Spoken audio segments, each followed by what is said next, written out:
हिंगोली जिल्ह्यातून एक मोठी आणि गंभीर बातमी समोर येते।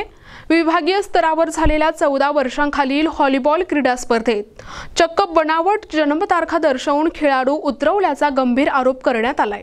वसमत येथील एका विद्यालयाच्या मुख्याध्यापकांनी थेट पुणे येथील क्रीडा आयुक्तांकडे या प्रकरणाची चौकशी करण्याची मागणी केली आहे। विभागीय स्तरावर झालेल्या 14 वर्षांखालील व्हॉलीबॉल क्रीडा स्पर्धेत नूतन इंग्लिश स्कूल बीड या संघाने डमी वयाचे खोटे दाखले वापरलेले खेळाडू खेळवल्याचा गंभीर आरोप वसमत येथील बहिर्जी स्मारक विद्यालयाचे मुख्याध्यापक प्रवीण शेळके यांनी केलाय।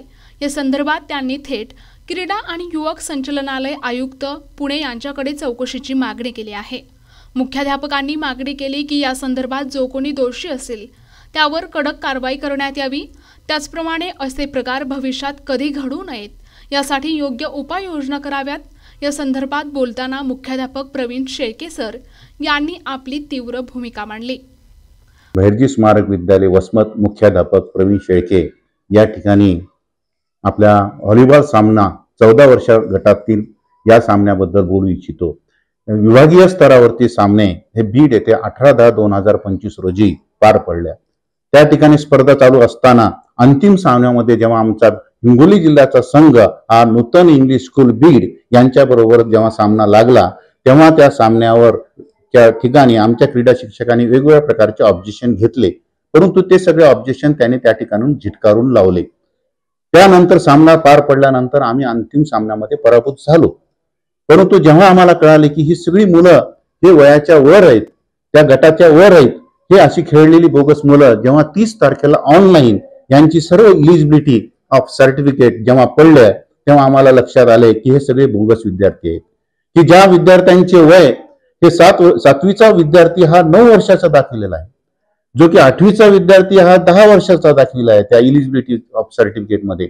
आणि आम्हाला प्रश्न पडला की बा हे 2 वर्षानंतरच ही मुलं का पहिलीच्या वर्गात गेलेत, की जे की 7वीला आहेत आज जे 9 वर्षाची मुलं, या सगळ्या जन्मतारखा बोगस त्या ठिकाणी टाकून त्या ठिकाणच्या इलिजिबिलिटी क्रीडा अधिकारी आणि त्या ठिकाणच्या प्रिन्सिपॉलनं या मान्य करून या ठिकाणी आम्हाला आमच्या विरोधात खेळून आम्हाला पराभव केला। जी की आमची ग्रामीण भागातली मुलं ओरिजिनल मुलं गतवर्षीचे विभागीय स्तरावरचे विजेता संघ, जो की राज्य स्तरावर 4था क्रमांक असलेला संघ, जे वर्ष पाण्यामध्ये मेहनत केलेला संघ, यांना आमच्या मुलांवर वेगवेगळ्या प्रकारचा असा अन्याय करून ग्रामीण भागातल्या विद्यार्थ्यांवर हे बोगस विद्यार्थी खेळून या अन्यायाला वाचा फोडण्यासाठी मी लगेच आपल्या आयुक्त साहेबांना व क्रीडा संचालकांना तसेच वेगवेगळ्या प्रकारच्या विभागीय क्रीडा उपसंचालकांना या ठिकाणी आम्ही चौकशी करण्यासाठी तक्रार दिली।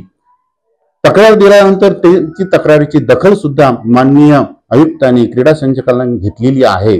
परंतु ही चौकशीची दखल घेत असताना त्याच काळामध्ये आमच्या स्थानिक जी माजी मंत्री आहेत जयप्रकाशजी दांडेगावकर साहेब यांनी सुद्धा या सगळ्या चौकशीचा पाठपुरावा करण्यासाठी वेगवेगळ्या प्रकारचे फोनद्वारे सर्वांना निर्देश दिले।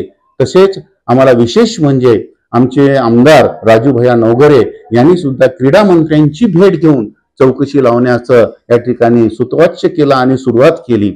तसेच आमच्या ठिकाणचे जे सतीश चव्हाण साहेब आहेत, आमदार साहेब पदवीधरचे, त्यांनी सुद्धा याची चौकशी करण्याची मागणी केली।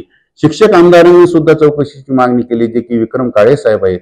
या सर्व मागणींवर ते आज विचार होऊन जर या ठिकाणी उपविजेता संघ आमचा जो बहिर्जी स्मारक विद्यालय वसमतचा आहे, या बोगस खेळाडूंना बाजूला सारून आम्हाला जर विजेतेपद जाहीर केलं तर आम्ही राज्य स्तरावरती आमचे ग्रामीण भागातले मुलं जाऊतील आणि एक आम्हाला न्याय मिळेल अशी मी या ठिकाणी आशा व्यक्त करतो। जय हिंद, जय महाराष्ट्र। प्रतिनिधी नंदू परदेशी, NTV न्यूज मराठी, वसमत, हिंगोली।